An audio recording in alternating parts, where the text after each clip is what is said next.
ملت بنے، ایک قوم بنے، تو آپ نے اس کا نتیجہ دیکھا نا، 1,40,00,000,000 سے زائد لوگ ڈر گئے نا۔ اور ہمارے ڈی جی آئی جو ہے ایس پی آر نے جو کہا تھا کہ ہمیں پروف دینے کی ضرورت نہیں پڑے گی، دنیا خود بتائے گی کہ ہم نے کیا کیا، اور سچ کر دکھایا، ہمیں کچھ نہیں کہنا پڑا۔ CNN سے لے کے ٹیلی گراف تک، لوکل سے لے کے انٹرنیشنل میڈیا تک، پرنٹ میڈیا سے لے کے الیکٹرانک میڈیا اور سوشل میڈیا تک، سب نے کہا، وہ کہتے ہیں نا جب چاند چڑھتا ہے تو دنیا دیکھتی ہے، تو جب مسلمان قوم وار کرتی ہے نا تو پھر دنیا دیکھتی ہے، بشرطے کہ وہ قوم بن کے وار کرے۔ تو آج ایک ہی وار کیا تھا الحمدللہ، ان کے بڑے جدید سسٹم C-400 رافیل، وہ ہمارے میمز بنا کے لوگ نہیں تھکتے۔ رافیل کو انہوں نے بڑا اچھا نام دیا ہے، RAW، رافیل، یعنی حقیقت میں یہ پلین فیل نہیں ہوا، انڈین ایجنسی فیل ہوئی ہے، اور اللہ نے ہماری مدد فرمائی۔ اور جب میں نے دیکھا اس آپریشن کا نام جو رکھا ہوا ہے، یہی بات ہے، جب آپ اللہ سے مدد لیتے ہو اور قرآن کی نسبت اختیار کرتے ہو نا، یاد رکھیں قرآن کا ایک اپنا اثر ہے، اپنا اثر ہے۔ مجھے کسی نے بتایا کہ پوری دنیا میں سب سے زیادہ بنیان مرصوص کا معنی جو سرچ کیا گیا ہے وہ انڈیا میں کیا گیا ہے، کہ یہ ہے کیا؟ قرآن اللہ فرماتا ہے ان اللہ یحب الذین یقاتلون فی سبیلہ صفا، اللہ محبت کرتا ہے ان لوگوں سے جو اس کی راہ میں جہاد کرتے ہیں۔ ہر مجاہد اللہ کو جو ہے نا پسند نہیں ہے، یاد رکھنا، جو بات میں عرض کرنے لگا ہوں، ہر لڑنے والا اللہ کو پسند نہیں ہے، یاد رکھنا۔ کوئی اپنے آپ کو لاکھ مجاہد کے، جب تک وہ اللہ کے ہاں جہاد پر فائز نہیں ہے وہ مجاہد نہیں ہو سکتا۔ ان اللہ یحب الذین، اللہ پسند کرتے ہیں ان لوگوں کو، یقاتلون، جو جنگ کرتے ہیں، جہاد کرتے ہیں، فی سبیلہ، اس کے راستے میں، اپنی خواہش نہیں، اپنا بدلہ نہیں، صرف اللہ کے لیے۔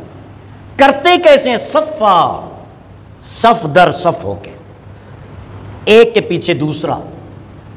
اگر میں اس کو آسان کر کے بیان کروں، اس کا ایک معنی آپ یہ لے سکتے ہیں کہ صف اول میں مسلح افواج، اس کے پیچھے سیاسی قیادت، اس کے پیچھے مذہبی قیادت، اس کے پیچھے ساری عوام، تو یہ صفیں بنی۔ اس طرح جب آپ دشمن کا مقابلہ کرتے ہیں تو وہ کیا ہوگا؟ بنیان مرصوص، وہ سیسا پلائی دیوار بن جاتی ہے۔ ہم 4 انچ کی دیوار لگاتے ہیں پارٹیشن کے لیے، اگر ہم اس کے بجائے 9 انچ کی لگائیں تو وہ کیا ہوگی؟ مضبوط ہوگی۔ تو 9 انچ میں اینٹیں کتنی لگی؟ 2 اور اگر اسی کو ڈبل کر دیں وہ 18 انچ کی دیوار بن جائے گی 1.5 فٹ۔ مجھے بتائیے وہ مضبوط ہے یا نہیں؟ یا اسی کو اور ڈبل کر دیں 36 انچ پہ چلے جائیں تو مضبوط قلعہ بن جاتا ہے۔ اللہ فرماتا ہے ان مجاہدین کو اللہ پسند کرتا ہے جو دشمن سے جب لڑتے ہیں کأنہم بنیان مرصوص، گویا کہ وہ سیسا پلائی دیوار ہیں۔ تو ایک تو اس کا نام اتنا بہترین اس آپریشن کا رکھا گیا کہ اللہ کے کلام کی ہیبت جو ہے کفار اور مشرکین پر پہلے ہی طاری ہوگی۔ اور دوسرا، صبح کے وقت اٹیک کرنا۔ عموماً چور جو ہوتے ہیں نا وہ رات کو حملہ کرتے ہیں، لوٹنے کے لیے آتے ہیں۔ مجاہد رات کو نہیں، وہ دن کی روشنی میں جاتے ہیں۔ میرے آقا کریم صلی اللہ علیہ وسلم کی سنت مبارکہ ہے، آپ رات کو کبھی حملہ نہیں کرتے تھے۔ دشمن کے قریب جا کے پڑاؤ کرنا، صبح کا انتظار کرنا۔ تو مومن جو ہے نا وہ اندھیرے میں دشمن پر بھی حملہ نہیں کرتا، مومن پشت پر وار نہیں کرتا، یہ سینے پہ وار کرتا ہے۔ یہاں جو منافقت کرتے ہیں نا انہیں بھی سوچنا چاہیے، یہ ہمارے فیملیز میں، ہمارے گھروں میں، ہمارے رشتہ داروں میں، ہمارے علاقوں میں منہ پہ واری جاواں، اور جب پسے پشت چلے جاتے ہیں تو 1 لاکھ گالیاں دیتے ہیں۔ سامنے آ جائے تو اس سے اچھا کوئی نہیں، اور جب چلے جائے پیٹ پھر جائے تو اس سے برا کوئی نہیں۔ یہ مسلمان کا شیوا نہیں ہے۔ مسلمان جو ہے نا جو اس کے دل میں ہے وہی اس کی زبان پر ہوگا۔ تو یہ جو صبح کے ٹائم حملہ کیا گیا، قرآن نے سورہ صف میں اس کو بیان فرمایا، والعادیات ضبحا فالموریات قدحا فالمغیرات صبحا۔ اس کا معنی کیا ہے؟ والعادیات، عادیات کہتے ہیں جنگی گھوڑوں کو، ضبحا کا مطلب ہے ہنہنانا، آواز نکالنا یا لمبی سانس لینا۔ تو جب گھوڑے کو جنگ کے لیے تیار کیا جا رہا ہوتا ہے اس وقت جو اس کی سانس ہوتی ہے اس سانس کو عربی میں ذبحن کہتے ہیں، تیز سانس لینا۔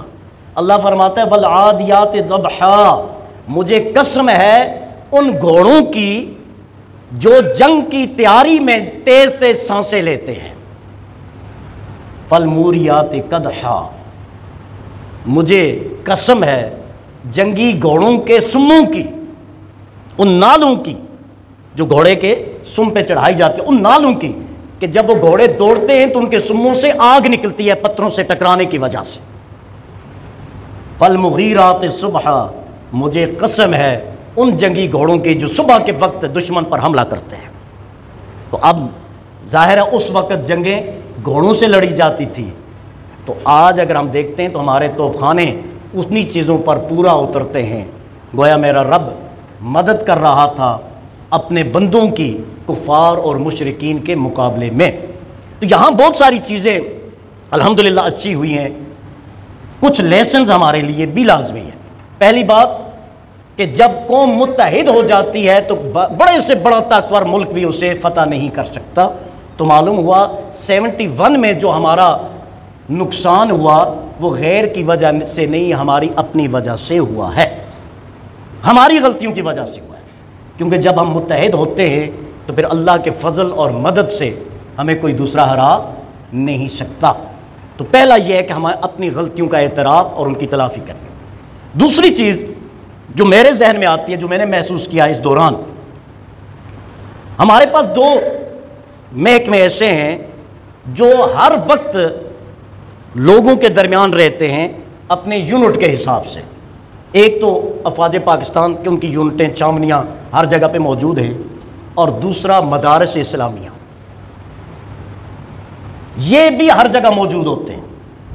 میری تجویز یہ ہے کہ آرمی مدارس کے طلبہ کو ٹرینڈ کرے، کم از کم سیول ڈیفنس کی جو ہے انہیں ٹریننگ دی جائے۔ ابھی چھٹیاں ہوئی، حالات خطرناک ہوئے، سارے لوگ گھروں کو چلے گئے، لیکن ہمارے بچے جا ہی نہیں سکتے تھے کیونکہ ہم وہاں پہنچ ہی نہیں سکتے تھے، ہم ادھر ہی تھے۔